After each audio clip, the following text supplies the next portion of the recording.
Siren Head, the mysterious, slender figure that has invaded the imaginations of horror fans all over the world. It starred in video games, spooky stories, fan films, and more. Lurking in the darker areas of forests, there are enough photos and drawings to convince any curious thrill seeker that it could very well be real. But where did this fascinating beast come from?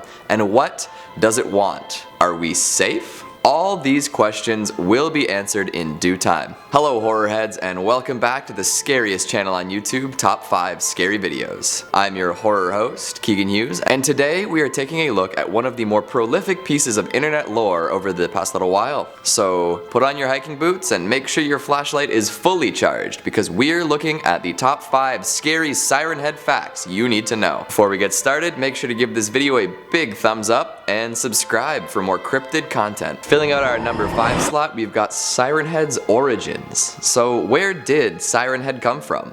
Well, this towering monstrosity was created by Trevor Henderson, also known as @SlimySwampGhost. He tweeted out an image of the loud-speakered Leviathan in 2018, and the rest is history. Henderson is a prolific monster maker and often draws terrifying creatures incorporated into digital photos to evoke a wickedly creepy response. Most of these beings come with a short, spooky story to give some context too. Make sure to check out more of Trevor's work if you're a fan of Siren Head. Since the original tweet, Siren Head's mythos has expanded greatly. Artists and enthusiasts everywhere scrambled to find out more about the lanky beast and made sure to provide their own interpretations. Soon enough, official details were released to the public. This is what we know so far. Siren Head is approximately 40 feet tall, or about the size of a telephone pole. It's covered in what looks like rusted metal, but if you give it a closer look, you'll notice that it's actually dried, mummified skin. This lad needs some lotion. His skin is jerky to the point of looking like scrap metal.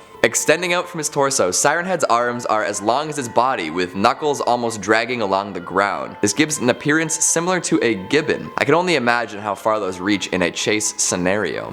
Oh boy. There are wires that wrap around its abdomen and chest that writhe around when it's agitated. The iconic loudspeakers on its head are made of metal and therefore are the only metal on Siren Head's body. They appear to be fused to its flesh and have been depicted as containing a nasty set of teeth and a long tongue. These sirens are able to rotate around, not unlike the head of an owl. There are many theories concerning where Siren Head came from, but like all good cryptids, it's hard to explain just how it originated on our dear sweet planet Earth. Coming in at number 4, the Sirens. So I mentioned the lovely speakers fused to the tip top of our flesh-covered telephone pole before, and they aren't just for show. There have been reports of the megaphones pumping out odd music and sounds. No discernible pattern has been discovered, and it seems to play all sorts of different genres. These sounds and songs are often distorted and full of static. Imagine how creepy that would be, hiking through the woods in complete silence, and then all of a sudden you hear an old crackling jazz standard. Start dancing now, cause it might be the last chance you get. If Siren Head is perturbed or senses prey,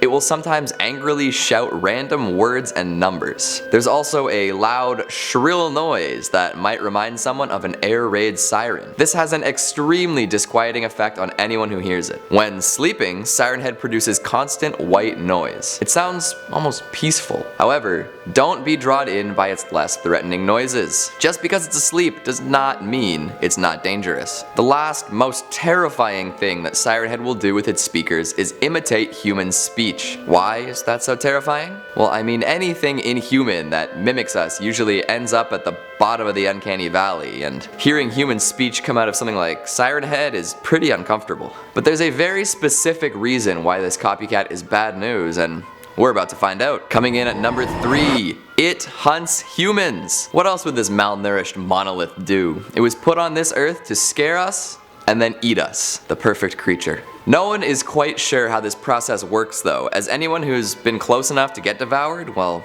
got devoured. Those teeth are probably put to good use though. It's also unclear why Siren Head consumes Homo sapiens, or if it even benefits from the process. Does it require human nutrients to live? Doesn't seem to be the case. Maybe it feeds on fear and then transplants our bodies to another time and space. Either way, you want to avoid this guy in the woods. Siren Head usually snatches up hikers, campers, and other forest-dwelling folk, although it's not uncommon for people who live in communities near forests to go missing too. He's always around wooded areas. Being as tall and skinny as a telephone pole means Siren Head can blend in well with trees. It can also stay perfectly still for long periods of time, which is great for camouflage. All of this makes it seem like Siren Head is already adept at hunting humans, but like I was saying before, it can also imitate human speech. Often it will mimic the voice of a loved one or a person in distress to lure in victims. Aggressive mimicry at its finest. This makes it an extremely dangerous predator because anyone who doesn't know any better will follow these sounds to their source. Unfortunately, instead of running into their mom or a hiker with a broken leg, they find themselves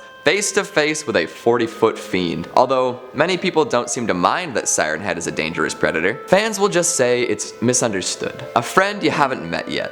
Lots of people even made art and memes portraying Siren Head as a wholesome forest neighbor, asking to borrow cups of sugar and playing cheerful music. And while this is a fun notion, maybe don't assume the best when you run into this spindly specter. At number 2, we've got scary video games. In addition to all the bone-chilling art featuring Siren Head, there are also a few video games featuring the Screecher in the dark. And why wouldn't they? Siren Head is a fantastic antagonist for a horror game. It makes for some fantastic sound cues, creepy atmosphere, and terrifying chase sequences. Plus, how's a human protagonist gonna take it down? A lot of these take cues from the indie survival horror games of the past decade. Often set in a poorly lit location, the main character must find their way to an objective while avoiding the cold embrace of a terrifying monster. One such game is Callum Fraser's Siren Head. The game has been described as a short and atmospheric retro PlayStation style first-person shooter. Although it's not very long, the game does a fantastic job of instilling fear in the player. The low poly style is gorgeous and adds to the tension. You take on the role of a park ranger looking for a missing hiker, and when you discover the grisly truth, Siren Head appears. The shambling, swaying Siren Head screams out random sound bites and siren noises as it chases you through the woods. This is one of the best representations of Siren Head that I've seen to date. If you're interested in playing this one though, follow the link down below. Siren Head mods have also been made for open world games like Gmod, Minecraft, and Roblox. They all seem to follow a similar structure with the telephone terror chasing you through the dark. As the iconic monster reaches a wider audience, I am sure that more terrifying stories will crop up. And finally, our number 1 scariest fact about Siren Head.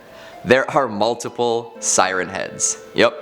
You heard me right. Henderson has hinted in the past that there may be more than one of these terrors stalking through the pine groves at night. In an informational image uploaded to Twitter, Henderson wrote that multiple head configurations have been seen, but it was unknown whether that meant it could alter its appearance or if they were subspecies that existed. So if you thought you were safe, think again. These things could be anywhere. In addition to Henderson's clever little hint, there have been reports of sightings all over North America. It's also possible that they're adapting to hunt more humans.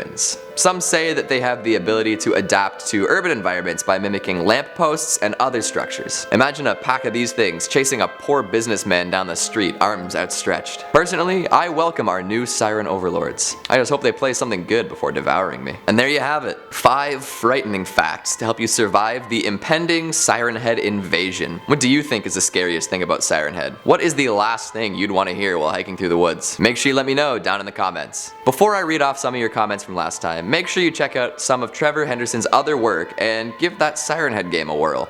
Links will be in the description. The only way we get more cool stuff is if we support those who make it. Alright, let's read the comments. Chad Fallardo says, I don't watch horror movies because they don't scare me. That's not a good enough reason to avoid the genre. You're missing out on some really good stuff. Walter Johnson says, I love Keegan. I love Walter. Sam Farkas says, a horror song, Dance with the Devil, Immortal Technique. Are there any others? Dance with the Devil, that's a truly horrifying song for sure. But personally, I like Bloody Mary, Kate and Ashley by Pup. You know, some good demon summoning music to wake up to. And that's all the time we have for today. Thanks for watching, and I'll see you next time.